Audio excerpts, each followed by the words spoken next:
The train was rushing. Jasper headed home. Exactly 2 years ago, he left his native land with a heavy heart, going to serve in the army. Now, only a few kilometers from home, all that reminded him of the service was a paratrooper uniform and a parachute tattoo on his shoulder.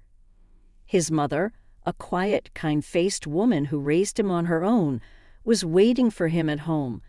Despite enduring hardships, she was a kind and honest person.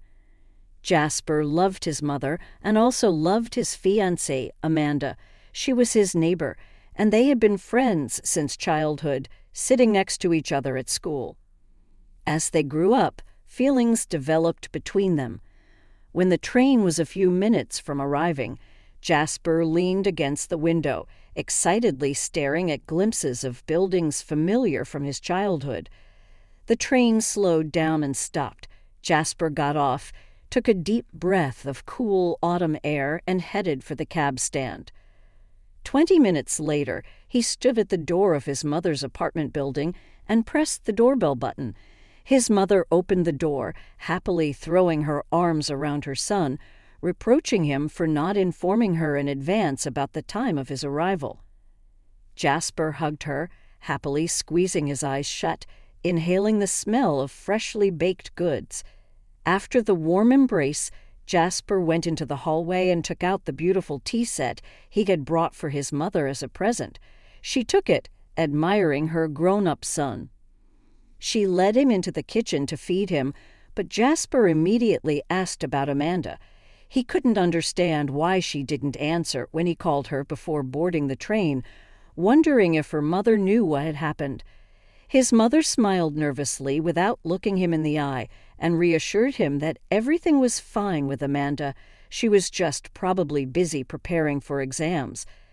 The exams were still far away, and Jasper realized his mother wasn't telling him something. Choosing to stop asking questions, he quickly finished the meal she had prepared. Claiming he needed to go for a walk, he put on his jacket and rushed out of the house. Anxiety filled Jasper's heart as he headed quickly towards Amanda's place. After entering university, she had moved from the suburbs to the city center for her studies, sharing a comfortable apartment with a friend. Jasper recalled how happy she was about her freedom and had promised to marry her upon his return from the army. With pleasant memories overwhelming him, Jasper reached Amanda's building without realizing it. He flew up to the second floor, rang the doorbell, and was met with disgruntled shouting from the apartment. The door opened, revealing a strange woman who had lived there for 2 months and knew nothing of Amanda. Upset and worried, Jasper went outside and decided to stop by a familiar bar to clear his head. At the bar, he ordered a beer, but barely had a sip when someone slapped him on the shoulder. Turning around, Jasper recognized his friend Paul. The friends hugged and ordered whiskey to toast to the long-awaited meeting. Paul noticed Jasper's gloomy expression and asked what was wrong. Upon hearing that Jasper couldn't find Amanda, Paul took a gulp of whiskey and sadly revealed, "Well, your Amanda is getting married to the son of some big shot, either a judge or a prosecutor. That's how your Amanda turned out. She didn't wait for you from the army." Jasper grabbed his friend by the shirt, shook him, and roared, "What are you talking about?" But Paul only laughed bitterly and informed him that if he didn't believe him, he could check for himself. He gave the address where the wedding was to be tomorrow. Ignoring Paul, Jasper rushed out of the bar. He locked himself in his room and spent the next day in bed, not reacting to knocks on the door or opening his eyes. In the evening, he reluctantly got up, dressed silently, and left the house. He wanted to check Paul's words and see Amanda. What he would do next, he did not know. Lowering his head, Jasper walked towards the restaurant where the celebration was taking place. When he entered the noisy, crowded hall, he immediately noticed her. She was sitting in a snow-white dress next to a young man in a light suit who softly whispered something in her ear. Jasper, without looking, took a glass, took a couple of steps, and stopped. Amanda saw Jasper, turned very pale, and covered her face with her hands. Someone in the crowd demanded a toast from the new late guest, and Jasper was handed a microphone. Keeping his eyes on Amanda, he waited for a pause until everyone had calmed down. Then, proudly looking up, he said, "Hello, my dear ex-fiancée. I hope you haven't forgotten me and that you remember how you once promised me that you would wait for your soldier from the army." Jasper paused, looked around at the guests frozen in tension, and continued, "I won't keep you long. I will only say a few words. I loved you with all my heart." Almost shouting these words, he threw his glass on the floor, turned sharply, and with an army-like gait, walked to the door amidst the excited whispers of the guests.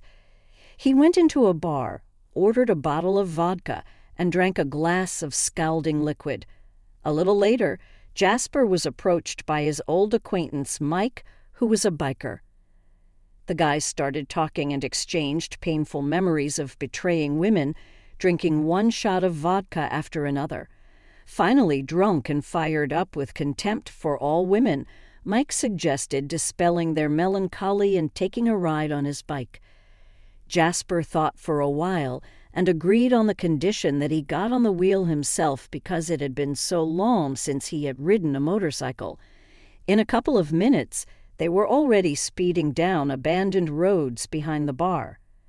Jasper turned the throttle all the way up, making the bike rush forward so furiously that Mike even sobered up and turned around with apprehension. At the first stop, the biker hurriedly got off and did not participate in this dangerous race. Jasper, on the other hand, asked for permission to take another lap, started the engine, and roared ahead. The guy forgot where he was, blissfully closed his eyes, enjoying the speed and the wind hitting his face. When he opened them, it was too late. The bike was flying at full speed toward the concrete pole. In those few seconds before the collision, his whole life flew before his eyes. He saw his school years, his mother, the way he gave Amanda a teddy bear for her birthday, and the endless blue sky when he jumped out of a parachute for the first time, euphoric from the flood of memories. He didn't even feel pain or fear the moment he hit the pole, smiling as he felt his body go numb. He closed his eyes and dissolved into the endless blue of the sky. On all sides, people rushed Jasper to help, but he didn't hear it. It was not until 3 months later that Jasper returned from his fantasy world. All that time he spent in a coma under the care of hospital medical staff. Waking up, he felt his mouth was dry and his tongue was hardly able to move. With difficulty, he asked a nurse for a drink. She smiled cheerfully, congratulated him on his return, and gently gave him some water. Jasper felt a little better. A doctor came into the room and, seeing that the young man had regained consciousness, inquired about his well-being. Jasper realized that he could not feel his legs and his whole body was numb. "You've been lying here the rest of the fall. You missed Christmas, and now it's almost February. Soon it will be spring. Listen to the birds sing. They're happy for the warmth and your return," said the doctor. Jasper looked out the window at the black tree branches against the gray sky. "What about the motorcycle?" asked Jasper, remembering Mike's Harley. The doctor shrugged and smiled. "You can't even dream about motorcycles now. You had a broken spine and a massive head injury. It's a miracle you remember anything at all. By the way, why did you get on the bike drunk and all?" Jasper remembered Amanda's wedding, and his heart shuddered. He reluctantly admitted that it was because of the woman. The doctor came to the door and opened it slightly. "Is it because of her?" he asked. Jasper looked through the doorway and almost screamed. Amanda was standing there with her back to him. He recognized her at once by her dark hair and shapely figure. He gestured for the doctor to close the door and furiously attacked him. "What is she doing here? Why did you let her in? Let her go to her husband. Send her away, please." The doctor said he couldn't kick the girl out, who hadn't left Jasper's bedside all those 3 months. He also said that he knew her from their history. In addition, she told them that when she found out about Jasper's accident, she divorced her husband a week later and started to spend all her time in the hospital waiting for Jasper to wake up. I'm not a psychologist, but it seems to me that only someone who really loves can do that. I don't need her love, and I don't need her. Jasper covered his face with his hands and groaned. The doctor frowned and left. After a while, the door opened again, and Amanda entered the room. "Hi, Jasper," she said shyly, shifting from foot to foot. Jasper interrupted her by calling her a traitor and covering his face with a blanket. Amanda could hardly hold back her tears and lowered her head. "I made a mistake, and I don't know what came over me. I succumbed to the wooing while you were away, and I have no excuse," she said quietly, "and now I will try to make it right. I'm not asking anything of you. Just please don't tell me to go away. I want to help you. When you get back on your feet, I'll disappear right away. But in the meantime, please accept my help." Jasper listened to her in silence, then threw back the blanket and showed her his lifeless legs. "I will never give up, do you understand?" he yelled, so that he himself had a ringing in his ears. "Now I'll always lie there like a tree log and grumble like an old man because I, a 20-year-old boy, can't even go to the bathroom without help from someone else. Please go away and leave me alone," he said impatiently, turning back to the wall. Amanda left silently, and Jasper even felt sorry for her. He saw how she seemed to have grown old, and her beautiful face became gray and drained. The first burst of anger passed, and Jasper promised to be gentle with her if she came here again. Jasper was discharged from the hospital only in the summer. By then he was able to sit and move around the house in a wheelchair. His mother was always by his side, taking care of him and supporting him when he started to mope. Amanda often visited Jasper as well and patiently tolerated his strained attitude toward her. Jasper gradually got used to having her around, but so far he kept a cool head. To keep himself occupied, Jasper started repairing phones and computers at home. Even before the army, he was seriously interested in gadgets. He could assemble a new computer, clean the notebook from dust, repair the phone after it had been dropped into water. His mother got his old screwdrivers out of the closet. Jasper ordered more tools, and now he sat by the window all day, repairing gadgets brought in by neighbors and friends. He liked this job very much and enjoyed fiddling with the gadgets, rejoicing like a child. One day the doorbell rang.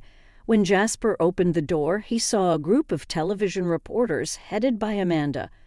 The reporters started talking without letting Jasper get a word in. "We are shooting a story about strong people with disabilities. Your friend told us that you would like to participate. How do you keep your spirits up?" Jasper looked at Amanda with surprise and shifted his gaze to the reporter. "Yes, somehow everything comes out by itself. I just try not to think about bad things. It won't get any worse than this. What would you do if you could walk?" Jasper didn't really like this question, so he answered irritably, "I'd be doing what I was doing until you came along. You know, some of your questions are silly, as if I'm not a person like you and I don't live an ordinary life like you do. Maybe you think that being able to walk gives you some kind of privilege over me." "I didn't mean anything like that at all." The reporter tried to explain himself. "All right, don't be offended. After all, I have some privilege over you, too." He smiled at Jasper. "Have you ever been flying?" The reporter looked at him in surprise and shrugged his shoulders. Incomprehensibly, "On a plane?" he asked. "No, so you haven't been flying, and I've flown 50 times.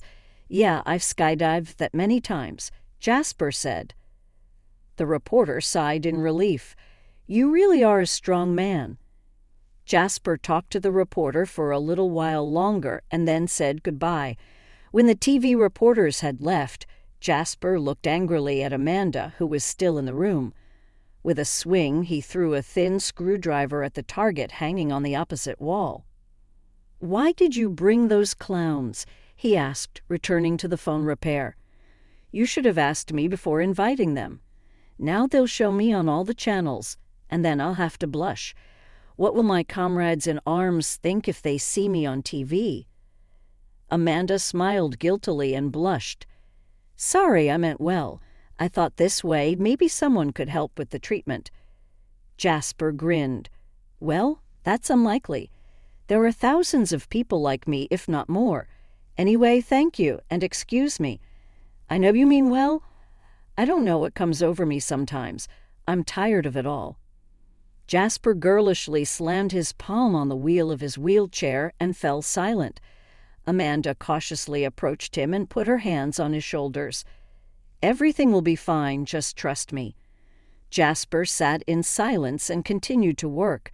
Everything inside him was bubbling with despair. Only Amanda believed that all her efforts were not in vain, and in the end, her faith was rewarded. One day, Amanda, as usual, dropped in on Jasper, and he told her the amazing news just from the doorstep. It turned out that someone from the university clinic called him and offered to perform a free spine surgery by a famous surgeon who had seen a TV program about Jasper and decided to help him. Amanda rushed to Jasper and began to hug him.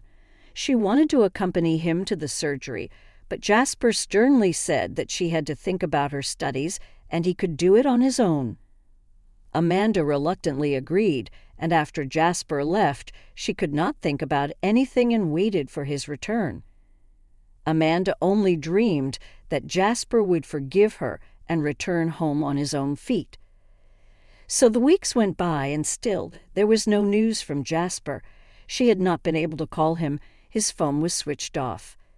2 months later, on the way back from the store with some groceries for Jasper's mother, Amanda was in such a hurry that she dropped the bag from her hands near the entrance, and all its contents fell out on the ground. As she began to pick up the groceries, she suddenly felt someone gently wrap their arms around her face, closing her eyes. Then she heard a familiar voice above her ear, turned around, and saw Jasper. The guy was standing on his feet and smiling. He stepped toward her and then hugged her, holding her tightly to him. "Where's your wheelchair?" asked Amanda a few minutes later. Jasper waved his hand carelessly and grimaced. "I left it in the hospital. I don't need it anymore." Amanda laughed, and Jasper, meanwhile, took a small package out of his pocket and handed it to Amanda, saying that he had wanted to give it to her when he returned from the army. Amanda unwrapped the wrapping and found a beautiful ring in a small velvet box. She put the ring on her finger and cried, and Jasper said that he had always wanted Amanda to marry him. The young woman averted her eyes in embarrassment and immediately agreed, for she had been waiting for this for ages. Jasper picked up the packages from the ground, and the young people hurried to make his mother happy with the wonderful news. After the wedding, when Jasper had already fully recovered from the operation, the idea occurred to him to start his own business in earnest and open his own repair shop. He rented a small place not far from his home, and now, as before, he spent all day repairing appliances. One evening, Jasper was reading a book while sitting on the couch. Amanda came up to him and settled down beside him. She said that they were going to have a baby, and maybe even more than one. Jasper smiled and joked that he would be happy if they had 3 or even 5 children because he had been dreaming of a son for a long time, and now his dreams began to come true. That's how 2 people who loved each other and had been through so much managed to stay together no matter what.